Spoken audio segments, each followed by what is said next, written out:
दोस्तों नमस्कार। आज की कथा है यमराज और बुढ़िया की अमर भक्ति कथा। यमराज खुद झोपड़ी में क्यों आए? एक बुढ़िया की भक्ति जिसने मृत्यु को भी हरा दिया। गांव के आखिरी छोर पर पीपल और नीम के पुराने पेड़ों की छाया में एक टूटी फूटी झोपड़ी थी। वही रहती थी एक वृद्ध बुढ़िया, झुकी कमर, कांपते हाथ, आंखों में उम्र की थकान, चेहरे पर अद्भुत शांति। उसका नाम कोई नहीं जानता था। लोग उसे बस बुढ़िया कहते थे। ना पति था, ना पुत्र, ना धन, ना सहारा। बस एक ही सहारा था, यमराज का नाम।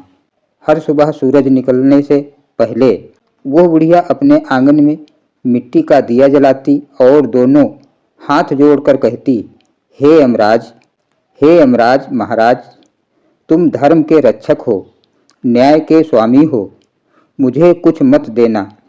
बस जब बुलाओ तो अकेली मत छोड़ना। लोग सुनते तो हंसते थे। अरे पगली, यमराज को कोई याद करता है क्या? वो तो लेने आते हैं, देने नहीं। पर बुढ़िया मुस्कुरा देती। उसकी भक्ति डर से नहीं, विश्वास से जन्मी थी। अकेलेपन की रातें, रात को जब सन्नाटा छा जाता और ठंडी हवा झोपड़ी के छेदों से भीतर घुसती, बुढ़िया कांपते स्वर में फिर कहती, यमराज, आज भी दिन कट गया। जब तुम्हें ठीक लगे तब आ जाना, मैं तैयार हूँ। उसकी आंखों में मृत्यु का भय नहीं, बल्कि मिलन की प्रतीक्षा थी। यमलोक में हलचल। यमलोक में चित्रगुप्त ने एक दिन यमराज से कहा, महाराज, पृथ्वी पर एक विचित्र आत्मा है। ना देवता का नाम, ना मोक्ष की कामना, बस रोज आपका स्मरण। यमराज चौंक गए। मेरा? हाँ प्रभु। एक वृद्ध बुढ़िया। यमराज ने धर्म ग्रंथ खोले, उसका लेखा देखा। पाप नहीं, पुण्य छोटे छोटे, पर भक्ति असीम। यमराज गंभीर हो गए।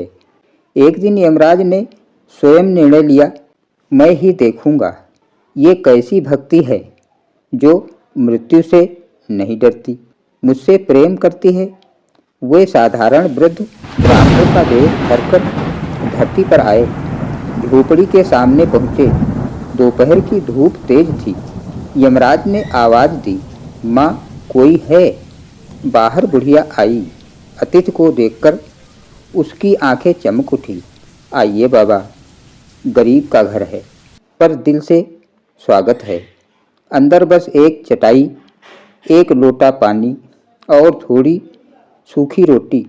बुढ़िया ने रोटी को आधा तोड़ा। सब्जी नहीं थी तो नमक छिड़क दिया। पर आप खाइए, अतिथि देवता होते हैं। यमराज का हृदय कांप उठा। खाते हुए यमराज ने पूछा, माँ, तुम किसे पूछती हो? बुढ़िया मुस्कुराई, यमराज को। यमराज ने आंखें उठाई। डर नहीं लगता?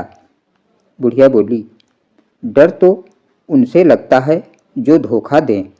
यमराज तो न्याय करते हैं, जो न्याय करे उससे कैसा भय?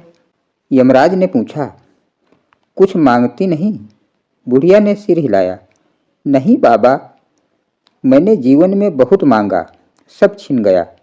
अब बस भरोसा है कि जब यमराज बुलाएंगे तो अकेली नहीं जाऊंगी। यमराज के नेत्र नम हो गए।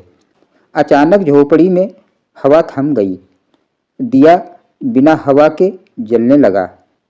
घंटियों की मधुर धुन सुनाई दी। बुढ़िया चौंकी। यमराज ने भेष छोड़ दिया। सामने धर्मराज यमराज खड़े थे, नील वर्ण, तेजस्वी, दिव्य। बुढ़िया कांप गई, गिर पड़ी। महाराज, मैं अनजाने में, क्षमा करें। यमराज ने उसे उठाया। नहीं माँ, आज पहली बार मुझे किसी ने डर के बिना अपनाया है। यमराज बोले, तुमने जीवन में क्या पाया? बुढ़िया बोली, सब खोकर आपको पाया। यमराज ने कहा, तुम्हारी भक्ति मोक्ष से भी ऊपर है। यमराज ने वरदान दिया, जब तुम्हारा समय आएगा मैं स्वयं लेने आऊँगा और तुम्हें यमलोक नहीं सीधे बैकुंठ भेजूँगा। बुढ़िया की आंखों से आंसू बहने लगे। कुछ दिन बाद बुढ़िया मुस्कुराते हुए सोई। सुबह लोग आए तो देखा चेहरे पर अपूर्व शांति थी। आकाश में मंद स्वर गूंजा, न्याय से ऊपर भक्ति होती है। जो मृत्यु से नहीं डरता वह जीवन को समझ लेता है, और जो यमराज को भी प्रेम से याद करे उसके लिए मृत्यु अंत नहीं उत्सव बन जाती है। तो दोस्तों, ये यमराज और बुढ़िया की कथा आपको कैसी लगी कमेंट बॉक्स में ज़रूर बताएं। सुनने के लिए बहुत बहुत धन्यवाद। फिर मिलेंगे ऐसी ही किसी कथा के साथ। तब तक के लिए नमस्कार, धन्यवाद।